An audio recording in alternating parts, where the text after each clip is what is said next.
নমস্কার প্রিয় দর্শক বন্ধুরা। পৈতৃক সম্পত্তি বা তিন পুরুষের থেকে প্রাপ্ত সম্পত্তি বিক্রি করে তার উপরে কী রকম ক্যাপিটাল গেন ট্যাক্স দিতে হয় বা এই সম্পর্কে ইনকাম ট্যাক্সের কী নিয়ম, সেটা নিয়ে আজকে আমি বিস্তারিত আলোচনা করব। চলুন এবার আমি একটা একটা করে পয়েন্ট আপনাদের সামনে তুলে ধরছি আর তার রেমেডি বা সলিউশন আপনাদেরকে দিচ্ছি।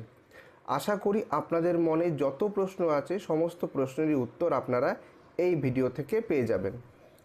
প্রথম প্রশ্ন হচ্ছে যে আমি যদি পৈতৃক সূত্রে প্রাপ্ত কোনো এগ্রিকালচারাল ল্যান্ড বা কৃষি জমি বিক্রি করি তাহলে তার উপরে কি ইনকাম ট্যাক্সের কোনো ক্যাপিটাল গেন ট্যাক্স পেমেন্ট করতে হয়?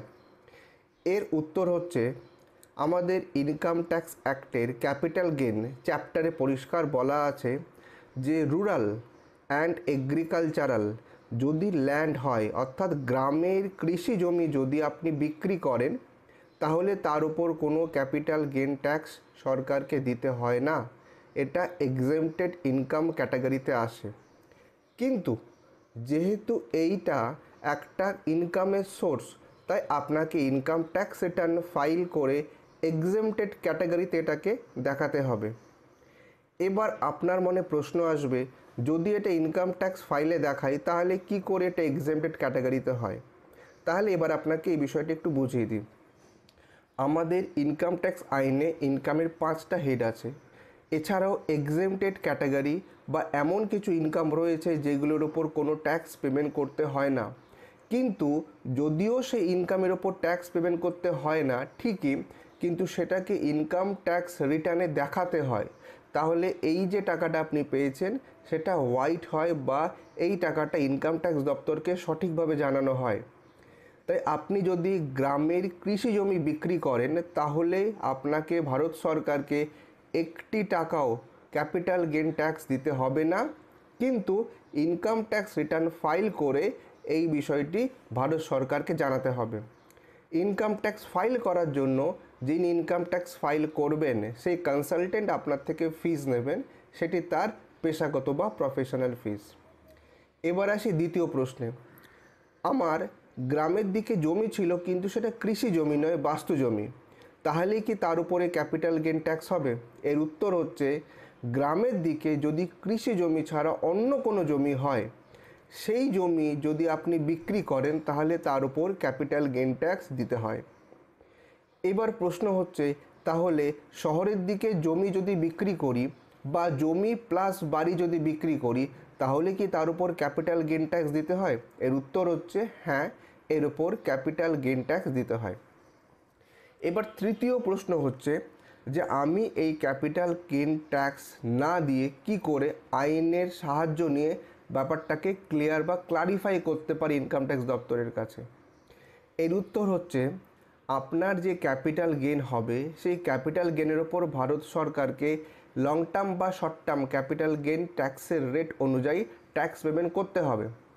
কিন্তু যদি লং টার্ম ক্যাপিটাল গেন হয় এবং সেটা আপনি নির্দিষ্ট কিছু খাতে খরচ করেন তাহলে আপনাকে ভারত সরকার ক্যাপিটাল গেন ট্যাক্স এক্সেমশন দেয়।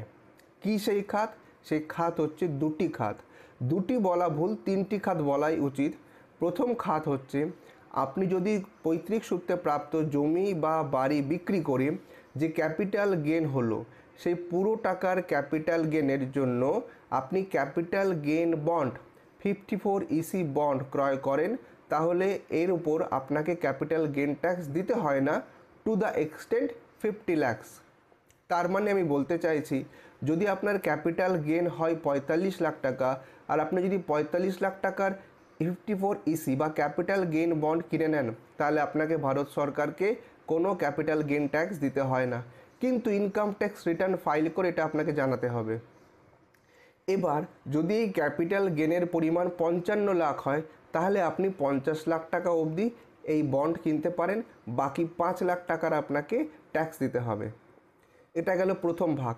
দ্বিতীয় কিভাবে আপনি ক্যাপিটাল গেন ট্যাক্স না দেওয়া থেকে বিরত থাকতে পারেন সেটা হচ্ছে আপনার যত টাকা ক্যাপিটাল গেন হলো সেই টাকার আপনি বাড়ি বা জমি ক্রয় করুন। উদাহরণস্বরূপ বলা যায় যদি আপনার 65 লাখ টাকার ক্যাপিটাল গেন হয়, তাহলে 65 লাখ টাকার যদি আপনি বাড়ি কিনে নেন, তাহলে আপনাকে ভারত সরকারকে কোনো রকম ক্যাপিটাল গেন ট্যাক্স দিতে হয় না। এখানে বলে রাখি, যদি 65 লাখের ক্যাপিটাল গেন হয় আর আপনি 80 লাখ টাকা দিয়ে বাড়ি কেনেন, তাহলে এই 15 লাখ টাকা যে এক্সট্রা আপনি পেমেন্ট করলেন, এটা আপনাকে নিজের ফান্ড থেকে পেমেন্ট করতে হবে। এর সঙ্গে ইনকাম ট্যাক্সের কোনো সম্পর্ক নেই। ইনকাম ট্যাক্স দপ্তরের মূল বক্তব্য, আপনার যেটা ক্যাপিটাল গেন হয়েছে সেই ক্যাপিটাল গেন দিয়ে আপনাকে জমি, বাড়ি বা এই ক্যাপিটাল গেন বন্ড কিনতে হবে। এবার আসি তৃতীয় বিষয়টায়, যেটাই আপনি ক্যাপিটাল গেনটা বাঁচাতে পারেন। সেটা কি? সেটা হচ্ছে ভারত সরকার এই সুযোগও আপনাকে দিয়েছে যে আপনি জমি বা বাড়ি বিক্রি করে যে টাকাটা পেলেন, এটা জরুরি নয় যে আপনাকে সঙ্গে সঙ্গে দেনান দেয়ার সেটা দিয়ে বন্ড বা ফ্ল্যাট কিনতে হবে। তো তার উপায় কি? তার উপায় হচ্ছে, যেদিন আপনি এই ক্যাপিটাল গেনটা হলো, অর্থাৎ আপনি যেদিন এই ফ্ল্যাট, বাড়ি, জমি যাই ছিল সব বিক্রি করে টাকাটা পেলেন, সেই দিনই এই টাকাটা আপনি কোনো ব্যাংকের ক্যাপিটাল গেন ডিপোজিট অ্যাকাউন্টে জমা করুন। সেই ক্যাপিটাল গেন ডিপোজিট অ্যাকাউন্টে জমা থাকলে ভারত সরকার ধরে নেয় যে ওই টাকাটা স্পেসিফিক্যালি আপনি একটা সেপারেট পকেটে ঢুকিয়ে রেখেছেন। এবার আপনাকে এই টাকাটা ইউজ করতে হবে কতদিনের মধ্যে, তার উত্তরও আইনে বলে দেওয়া আছে। আপনি এই যে টাকাটা ক্যাপিটাল গেন ডিপোজিট অ্যাকাউন্টে রাখলেন, এই টাকাটা দিয়ে যদি আপনি বন্ড কেনেন, তাহলে 6 মাসের মধ্যে আপনাকে বন্ড কিনতে হবে। অথবা যদি আপনি বাড়ি বা ফ্ল্যাট কিনতে চান, তাহলে আপনাকে 2 বছর সময় দেওয়া হয়। এই 2 বছরের মধ্যে এই টাকাটা আপনাকে ইউটিলাইজ করতে হবে। বহু ব্যক্তি একটা কমন ভুল করেন এবং তার জন্য তাদের ইনকাম ট্যাক্স ডিপার্টমেন্ট নোটিশ দেয়। সেটা হচ্ছে, জমি, বাড়ি বা এই সমস্ত কিছু বিক্রি করে যে টাকাটা পান, পরের দিনই ব্যাংকে গিয়ে ফিক্সড ডিপোজিট করে দেন। এটা ভুল, এটা কখনো করবেন না। কেন করবেন না? কারণ তার উপর ক্যাপিটাল গেন হয়েছে। এই ক্যাপিটাল গেনের ক্যালকুলেশন ভারত সরকারকে ইনকাম ট্যাক্স রিটার্ন ফাইলে জানিয়ে আপনাকে বলতে হবে এই ক্যাপিটাল গেনটাকে আপনি কিভাবে ম্যানেজ করছেন। মানে আপনি কি ট্যাক্স পেমেন্ট করে দিলেন, নাকি বন্ড কিনলেন, নাকি বাড়িতে ইনভেস্ট করলেন, এই বিষয়টা আপনাকে ইনকাম ট্যাক্স রিটার্ন ফাইলে পরিষ্কার জানাতে হয়। এবার বলি আরও একটা গুরুত্বপূর্ণ বিষয়, যে এখানে দুটো জিনিস আসে। প্রথম হচ্ছে ক্যাপিটাল গেন ক্যালকুলেশন, আর দ্বিতীয় ধাপ হচ্ছে 54EC বন্ড বা ক্যাপিটাল গেন বন্ড কেনা। আমরা এই দুটো কাজই করে থাকি।